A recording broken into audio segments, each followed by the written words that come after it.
Welcome to our winter devotions. This week's big question is, what is the purpose of humans? Let me read to you from Genesis chapter 1. In verse 27 and 28, this is what we read. So God created man in his own image. He created him in the image of God. He created them, male and female. God blessed them, and God said to them, be fruitful, multiply, fill the earth and subdue it. Rule the fish of the sea, and the birds of the sky, and every creature that crawls on the earth. So, what is anthropology? Well, the noun in the dictionary is the study of human societies and cultures and their development. What is it for us? Well, one of the big questions we all ask ourselves is, who am I, and what is this life all about? Okay, that's two questions, but you've got to cut me some slack. The questioning is the fuel of teenage speculation. It's the thing that young people ask as they look at what elective should I study at school, followed by what trade or degree am I going to explore when I've finished? Many a stereotypical man has gazed at the motorcycle shop in his 40s and wondered, is the Ducati or a Harley Davidson the answer to all of these questions I'm asking right now? Finally, those entering the twilight years find long hours to ask, have I done enough? Am I enough? For some people who aren't Christian, this kind of questioning can lead to despair. If there's no real purpose to our existence, then there's no real meaning. And if there's no real meaning, then that just leaves us floating through the world without a real anchor. For others, responding to that sense of purposelessness has led to a desire to create our own meaning and purpose.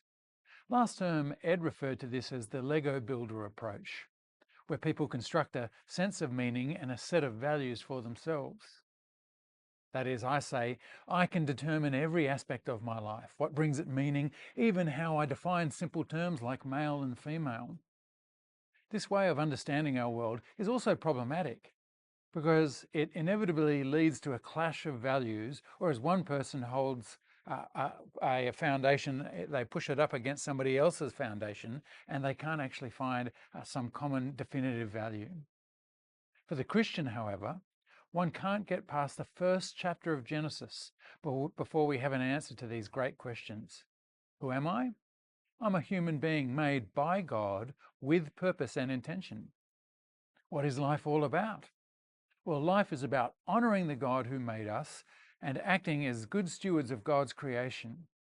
There's a sense in which this might all sound a little bit airy-fairy, but in reality, this anthropology is the most grounded of questions because our knowledge of ourselves acts as the bedrock for all other knowledge that we collect.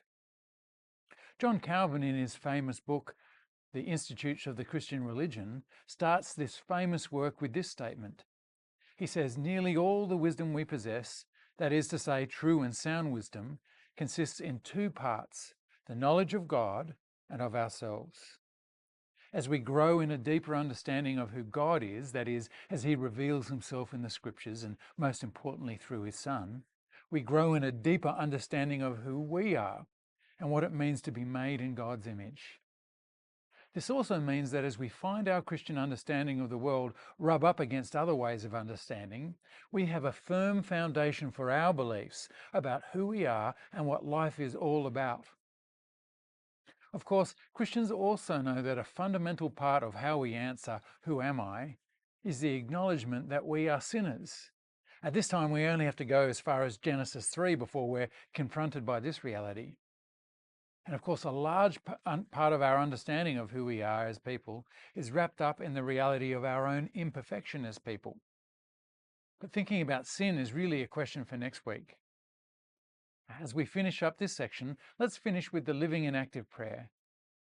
Why don't you pray with me?